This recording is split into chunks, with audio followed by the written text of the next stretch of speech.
Pakistan Peoples party کے chairman Bilawal Bhutto Zardari کا کہنا تھا کہ مشاورت کے لیے دوسرے کے موقف کو بھی سننا چاہیے۔ آرٹیکل 8 پر ہم نے کہا تھا یہ معاملہ ابھی نہ چھیڑیں۔ آرٹیکل 8 کی ترمیم کا ہمیں تاخیر سے علم ہوا تھا۔ حکومت کے پاس کچا مسودہ تھا۔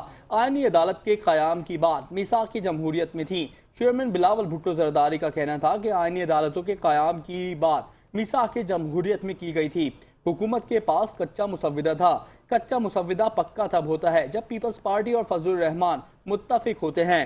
حکومت چاہ رہی تھی ایسی مشاورت ہو جس میں فضل الرحمان بھی آنرشپ لیں۔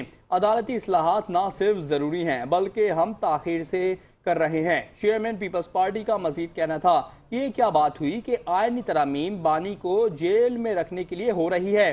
ہر چیز بانی پی ٹی آئی کی وجہ سے نہیں ہوتی ہے۔ بانی پی ٹی آئی خود عدالتی اصلاحات کی بات کر چکے ہیں۔ بانی پی ٹی آئی کو جیل میں سائیکل ملتی ہے۔ ہمارے وزیر اعظم کو کہا جاتا ہے سپریم کورٹ بغیر سیکیورٹی پیدل آئیں۔